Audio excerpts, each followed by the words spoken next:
어느 날 북해의 바닷속을 탐험하던 다이버들은 약 8,500년 전 파도에 삼켜진 것으로 보이는 고대 땅의 흔적을 발견했습니다.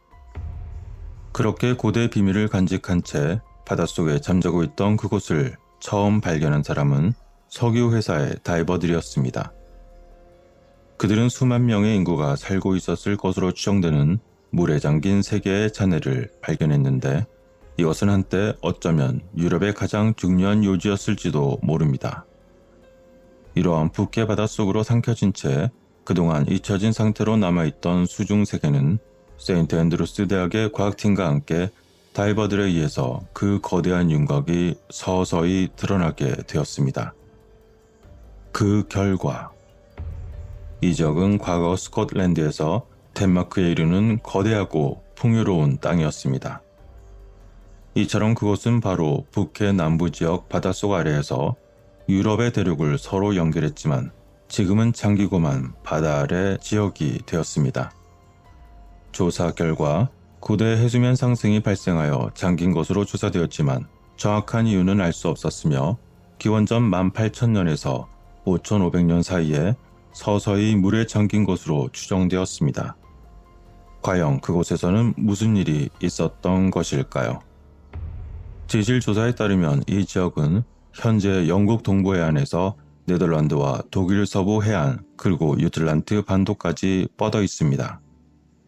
이곳은 영국열과 중석기 시대만 해도 자원이 매우 풍부한 서식지로서 인간이 거주하기에 매우 좋은 환경이었습니다.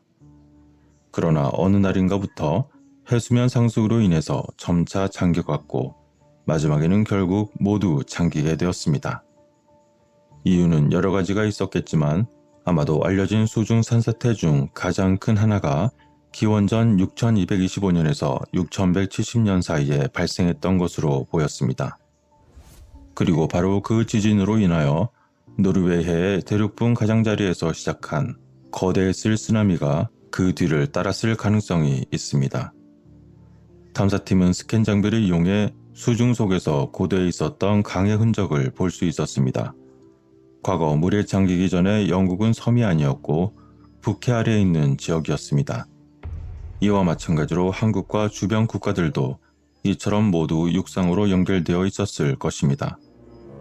그리고 한편 기후학자, 고학자, 지구 물리학자들로 구성된 연구팀은 석유 회사들의 사업상 필요한 새로운 데이터를 이용하여 이 지역을 지도화했습니다. 그리하여 한때 매머드가 돌아다녔을 것으로 보이는 잃어버린 땅의 전체 범위를 밝혀내게 되었던 것이었죠. 이러한 데이터를 통한 연구 결과 고대 당시의 해수면 상승으로 인해 육지가 축소되면서 북해의 크기가 커지던 과정을 살피던 중 물 아래에서 많은 흔적을 발견하게 됩니다. 연구에 따르면 이 수중에 가라앉아버린 땅의 인구는 당시에 수만 명에 달했을 것으로 보았으며, 북부 스코틀랜드에서 덴마크까지 그리고 영국 해협을 따라 매우 광범위하게 뻗어있는 지역에 살았던 것으로 보였습니다. 이 지역에 닥쳐온 파괴적인 쓰나미로 인해 많은 피해를 입은 것은 분명했을 것이지만, 그러한 쓰나미조차 수천 년 동안 그곳의 저지대를 침수시켰던 전체 과정의 극히 일부분일 뿐이었을 것입니다. 고대 2만 년 전까지만 해도 이 지역의 일부는 얼음으로 덮여 있었을 것이지만, 얼음이 녹았을 때 더 많은 땅이 드러나면서 동시에 해수면도 함께 상승했습니다. 처음에는 수년간에 걸쳐 북해 전역의 어부들이 그들이 낚아올린 뼈로부터 과거의 잃어버린 땅의 존재에 대해 추측해왔습니다. 그러나 석유 회사들의 다이버들에 의해서 처음 데이터가 수집되고 처리되었을 때는 유용한 정보를 얻을 수 없을 것 같았습니다. 그러나 더 많은 영역에 걸쳐 광범위한 데이터가 모이자 드디어 광활하고 복잡한 환경이 드러나기 시작했습니다. 하지만 이러한 작업은 말처럼 간단한 작업이 분명 아니었습니다. 영국의 탁한 바다 주변에서 무려 15년 동안이나 열심히 현장 작업을 하게 되었습니다. 그 결과 유실된 풍경을 살펴볼 수 있었고, 인간에 의해서 도구로 사용되는 부싯돌 조각에서부터 당시 서식했던 동물에 이르기까지 매우 다양한 시대의 유물들을 파악할 수 있었던 것이죠. 그 후 데이터를 이용하여 동식물을 모델링하고 당시 그곳에 살았던 고대인들의 사진을 만들고 바다 상승과 파괴적인 쓰나미 등의 이 땅을 변화시킨 극적인 사건들을 이해할 수 있게 되었습니다.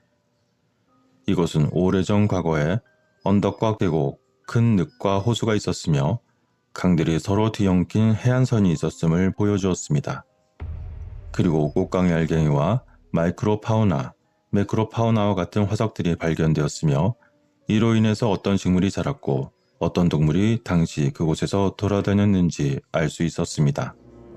또한 이곳에는 매머드와 술록의 흔적도 발견되었고 당시 그곳에 살고 있던 사람들의 흔적이 남아 있었습니다.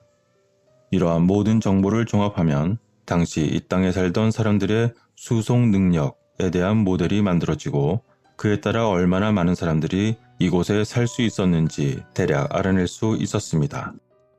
하지만 수많은 세월이 흐르며 물속에 침식되었기 때문에 사실 증거가 거의 남아있지 않습니다. 마치 건초 더미에서 바늘의 일부를 찾으려고 하는 것과 같을 것입니다. 그럼에도 불구하고 연구팀이 발견한 것은 여러 악조건의 상태에 비하면 매우 놀라운 양의 증거였으며 향후에 어딘가 보존된 생명체 흔적을 찾아낼 수 있을 것입니다. 오늘의 이야기에서처럼 세계 여러 곳에서 발견되는 수중에 잠긴 도시의 흔적들은 과거에 그랬던 것처럼 앞으로도 얼마든지 발생할 수 있다는 것을 암시하고 있습니다. 이러한 사정이 있는 이곳은 도거랜드라고 불리고 있습니다. 그리고 이 지역의 고고학적 잠재력에 대한 의심은 사실 20세기 초에 처음 확인되었었던 적이 있는데 1931년에 조업 중이었던 어선이 무언가 수상한 것을 끌어올려 관심이 생겼던 곳이기도 합니다. 그 이후로 선박들은 이 지역에서 매머드, 사자, 그리고 기타 동물의 유해와 몇 가지 선사시대 도구들과 무기들을 끌어올린 적이 있었습니다. 그렇지만 그동안은 모든 것들이 확실치 않아서 본격적으로 탐사가 어려웠지만 어느 날 석유회사의 필요에 의한 작업 중 확실히 발견이 되어 탐사가 본격화되었던 것이었습니다. 이러한 오늘의 이야기는 과거 해수면 상승의 현상이 이미 지구 역사에서 여러 번 일어난 순환 작용이었던 것을 알려줍니다. 따라서 대홍수, 해수면 상승과 하락으로 인해 인류는 항상 삶의 터전을 잃어버렸다가 다시 찾곤 하는 것처럼 보입니다.